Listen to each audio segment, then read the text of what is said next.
Dan dia bilang, saya nggak bisa lanjutkan lagi, dan pengacaraku bilang, kamu akan terlalu mahal buat aku di masa depan.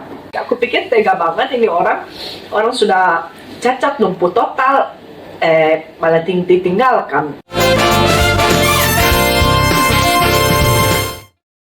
Halo Ruanita, nama saya Swani Goswani tepatnya. Saya tinggal di Ingolstadt sekarang, dan sebelum kejadian kecelakaan itu, saya selain ibu rumah tangga dan seorang istri, saya juga mengajar di VHS. Saya mengajar bahasa Indonesia untuk orang-orang yang mau berlibur ke Indonesia. Juga saya mengajar anak-anak, kalau di dalam bahasa Jermannya namanya Nachhilfe. Nachhilfe für die Realschule. Saya memulai sekolah S2 saya, studi master saya, itu tahun 2015. Jadi 2 tahun sebelum kecelakaan. Seperti yang kalian lihat, saya duduk di kursi roda elektrik. Sebelumnya saya tidak duduk di kursi roda elektrik. 6 tahun yang lalu saya mengalami kecelakaan lalu lintas, kecelakaan mobil bersama anak saya yang pada saat itu berumur 5 tahun.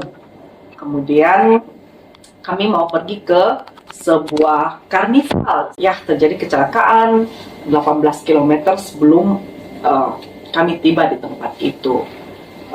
Ya, sejak itu saya duduk di kursi roda elektrik dan saya cacat lumpuh total dari leher ke bawah. Seperti yang kalian lihat, jari-jari tanganku belum bisa bergerak ya teman-teman, tapi dulu lebih gawat lagi. Dulu kepala aja nggak bisa bergerak, jadi cuma bisa mata yang bergerak. Sekarang puji Tuhan, perlahan-lahan semuanya belum semuanya kembali sih, perlahan-lahan saya bisa menggerakkan leher saya, kemudian bahu saya, kemudian lengan kanan saya, dan lengan kiri saya. Tapi lengan kiri saya walaupun belum terlalu bisa bergerak seperti lengan kanan, tapi saya sudah bersyukur sama Tuhan. Tadi kalau saya belum sebut, saya menikah sebenarnya sama orang Jerman, tapi sayang sekali sejak kecelakaan lalu lintas dan saya masih terbaring, belum bisa bergerak, leher pun belum bergerak, dia datang ke kamar saya dan mengatakan, maaf, saya tidak bisa bersama kamu lebih lanjut lagi.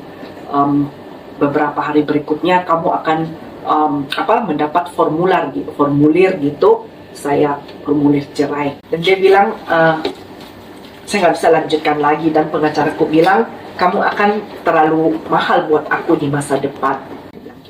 Saya, hidupku berantakan dan hatiku hancur berantakan. Kenapa Tuhan, orang ini suamiku meninggalkanku pada saat saya membutuhkannya gitu, pada saat saya paling membutuhkannya, kenapa justru dia meninggalkanku? Aku pikir tega banget ini orang sudah cacat lumpuh total, malah ditinggalkan. Awalnya juga saya sedih dan berteriak kepada Tuhan gitu, Tuhan kenapa saya, Tuhan why me? Tapi saya menemukan jawabannya dalam hati saya gitu ya. Kalau Tuhan mengizinkan semua ini terjadi, pasti dia mempunyai alasan yang baik, dan pasti itu semua yang terbaik buat saya. Jujur, selain berkat bantuan Tuhan dan anugerah Tuhan kepada saya juga melihat anak saya, dan saya mempunyai, ini insting seorang ibu kali ya. Jadi saya mau berjuang demi dia dan juga buat diri saya sendiri. Mau datang lagi anak kami ke saya karena alasannya mahal uang bensin.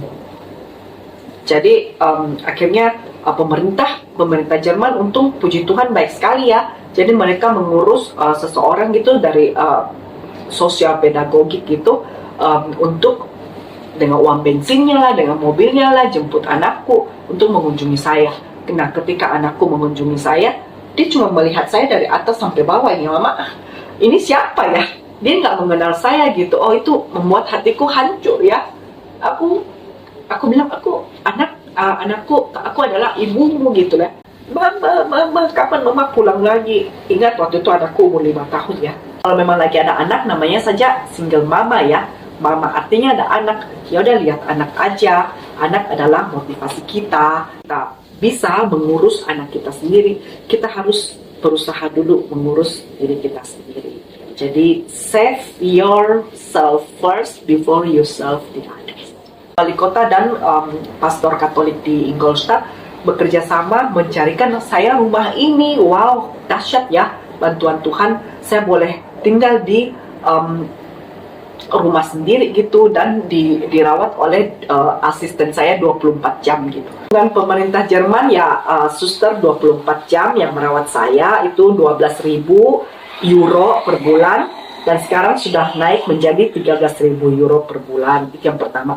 Yang kedua, uang bulanan saya 650 euro per bulan, plus surat uang dukungan dari suami saya, karena sampai sekarang kami secara resmi belum bercerai, jadi dia juga harus membayar saya 700 euro. Tapi semua itu masih harus dipotong lagi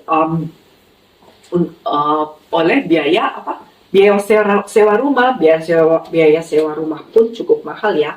Dan saya ingat-ingat apa ya di hidup saya yang masa lalu yang saya sudah mulai, saya ingin menyelesaikannya. Nah, itu adalah salah satunya adalah studi master saya. Jadi saya bangkit lagi 2019, 2 tahun setelah kecelakaan, untuk memulai menyelesaikan master saya. Dan itu lama banget loh, 2019, 2020, 2021, akhirnya saya selesai studi baru 2022. Tidak loh, saya disabilitas dan saya menyelesaikan master studi saya, dan saya bisa minimum 4 bahasa, yaitu bahasa Indonesia, bahasa Inggris, bahasa Mandarin, dan bahasa Jerman, dan 3 bahasa lainnya adalah bahasa Portugis, bahasa Jepang, dan bahasa Prancis.